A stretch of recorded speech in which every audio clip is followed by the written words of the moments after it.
يا ذاكر الأصحاب كن متأدبا واعرف عظيم منازل الأصحاب هم صفوة رفعوا بصحبة أحمد وبذاك قد خصوا من الوهاب يا ذاكر الأصحاب أعوذ بالله من الشيطان الرجيم أومن كان ميتا فأحييناه وجعلنا له نورا يمشي به في الناس كمن مثله في الظلمات ليس بخارج منها كذلك زين للكافرين ما كانوا يعملون وكذلك جعلنا في كل قرية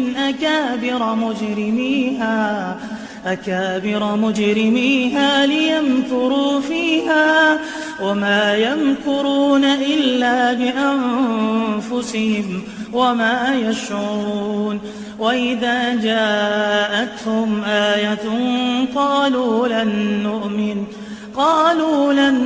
نؤمن حتى نؤتى مثل ما أوتي رسل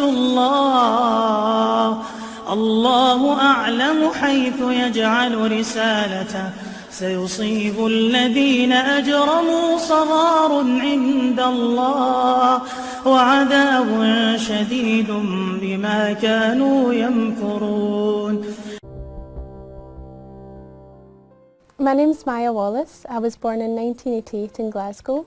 I grew up initially with my mother and father, who were both social workers. And after a few years we moved to the west of the city. It was just my mum and my brother.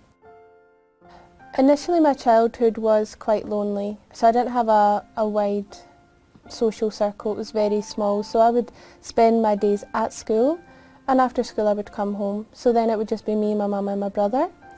And what I would do, we'd watch TV. That was a big feature in our childhood.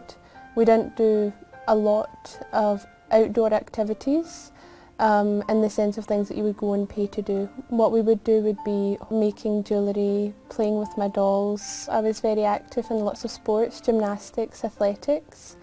I enjoyed a lot of outings with my mum, biking, home baking, things like this. In summer I became very active, so I'd go and stay with my grandmother and my grandfather in Ayrshire, and it was activity after activity which I loved. We would go swimming every single day, we would go into town, we would go shopping, we would do more baking, which I loved because my gran is an amazing cook. I didn't have any religious views as a child. We didn't grow up with a religion, so there was no Bible in the house, no Qur'aan, there was nothing like that. My family my wider family, so my aunts and uncles, they're scientists, so a lot of the views that I had maybe came from them. So there was no impact, do I believe in God, is there a God? There was no such discussions. I found out when I was much older, speaking to my mum about religion, that apparently I used to go to Sunday school, but I have no recollection of that whatsoever. So in high school I took religious education, much to the dismay of my teachers. I decided to switch subjects because I wanted to learn a little bit more about religion. At this stage I had a desire to get some answers, not to adopt a religion, not to become Christian or a Sikh or Catholic. It was just to find the answers to these questions I had since I was a young girl.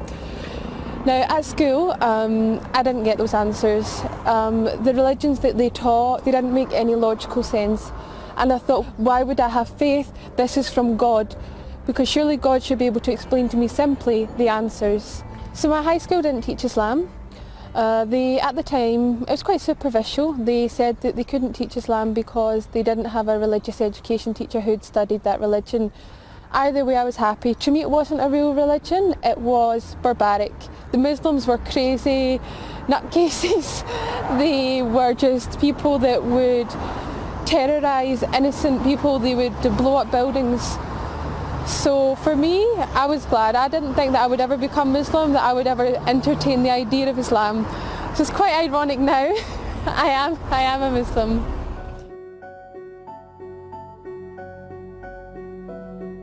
I had no interaction with people of other ethnicities, of other religions. There was perhaps 2 or 3 students in my school, but they were very westernised. They had adopted our culture, so I had no real ability to see what really is Islam, what is a Muslim.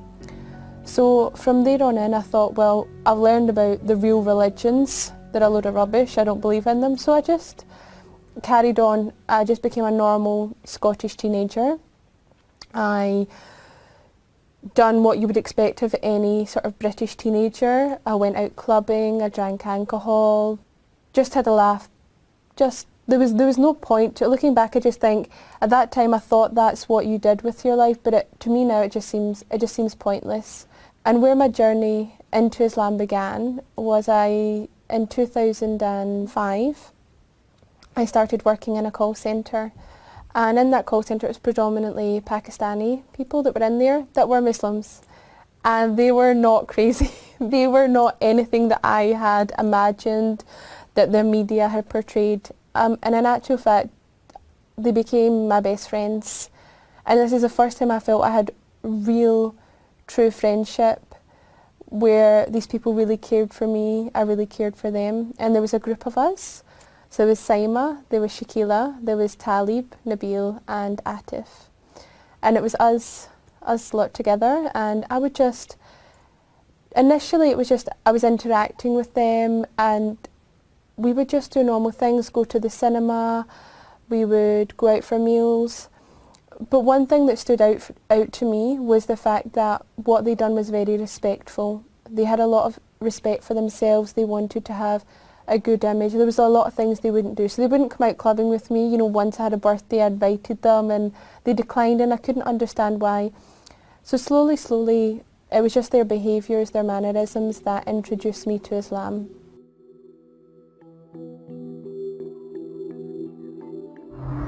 When I was working in the call centre with the other Muslims, one of the most profound moments for me was actually during Ramadan, and I remember the moment sort of very clearly.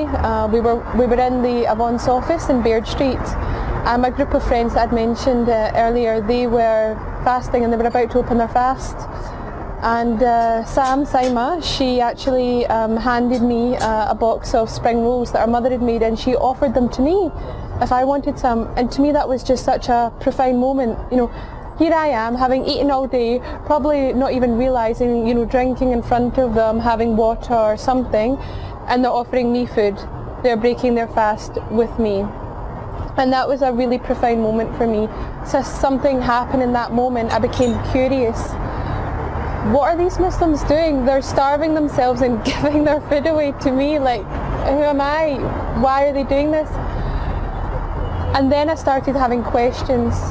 You know, what is Islam? Why are they Muslim? You know, are these kind attributes that they have, their upbringing? Is it just these specific people? Is it part of Islam? What is it?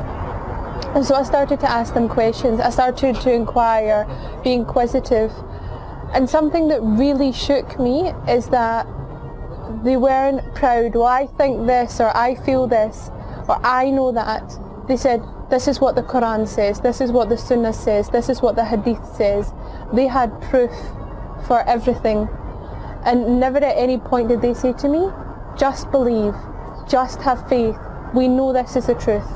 They didn't tell me that, they gave me the answers, and when they didn't know the answers, they would go and find out, and they would be humble enough to admit, I don't know, I can't answer that, I can't tell you. So here I was, standing Islam in the face, and it was the truth. I couldn't deny it was the truth. But I wasn't ready to accept being a Muslim. I never wanted to adopt a religion, I just wanted to know the answers, and I thought that would be enough. But in learning about Islam, I realised that believing is not enough. Islam is a way of life. They've got their own economical, political, social, legal system. If I was to become a Muslim, if I was to adopt that identity, everything I'd ever known would have to change.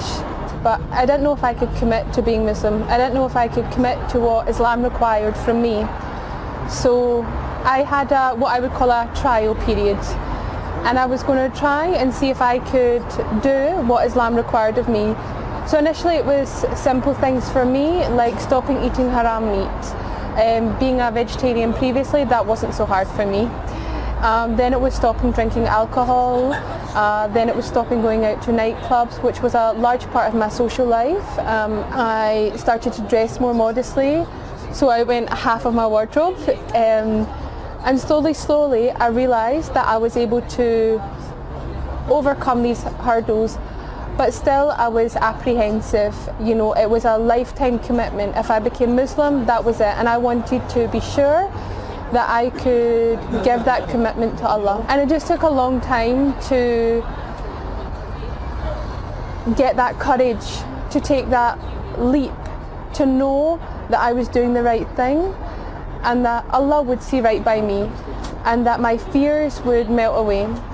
And my fear mainly was telling my family, how will my mum cope? My brother, you know, my aunt and my uncle, they're not religious. My grandfather. And I think that when you're making such a huge life change, that you will start to imagine them reacting in ways that aren't even within their character, because you're just so scared, because it's such a big change and it's something completely different. So every Sunday my mum would collect me from work and drive me home, and every Sunday I would try and muster up the courage, and before I knew it we were home and I didn't say anything. And this would happen week after week after week. I felt like it was never going to end. Sunday was my day of torment. But then Ramadan was coming, and I knew that I wanted to embrace my Islam during Ramadan. I wanted to fast for that month. I wanted to be in that environment. So a few weeks before, I just mustered up the courage and told her. And alhamdulillah, she accepted it. She just questioned why, but we didn't have a long discussion. We're not a family for having in-depth conversations, but I told her, and the relief, it just washed over me. It made me feel silly. I've been worrying all this time, and it went really well. I went with my friends, some of my very good friends, Sima as well, Sam, and we went to Glasgow Central Mosque, and I took my Shahada through tears of joy. We were all crying, it was so emotional, and it was an experience that I wasn't expecting. We went, and at first we were told to go to the study room, and I would take my Shahada there with the Imam. I wanted to do it properly. I didn't want to do it just with 2 witnesses, which is all the requirement. I wanted to, in the mosque, let everyone know, get a certificate, I'm Muslim. I found the answers. So we went, and the Imam sat me down. He started asking me strange questions. Why do you want to become Muslim? Is someone forcing you? Do you want to do it? And I'm like, yeah, that's why I'm here. Please just let me take my Shahada. So he just obviously wanted to make sure I knew what Islam is. I knew what being Muslim meant. And then that day, after I prayed, it was the Jummah Friday prayer. So we went and we prayed, and I remember feeling so nervous because of all the things I had learned. I didn't know how to pray Jummah. شكرا يا ربي شكرا هديت قلبي شكرا نورت دربي شكرا شكرا يا رب شكرا يا ربي شكرا هديت قلبي شكرا نورت دربي شكرا شكرا يا رب شكرا يا رب يا منزل القرآن يا خالق الإنسان يا رب يا رحمن شكرا يا رب شكرا يا رب يا منزل القرآن يا خالق الإنسان يا رب يا رحمن شكرا يا رب شكرا يا ربي شكرا هديت قلبي شكرا نورت دربي شكرا شكرا يا رب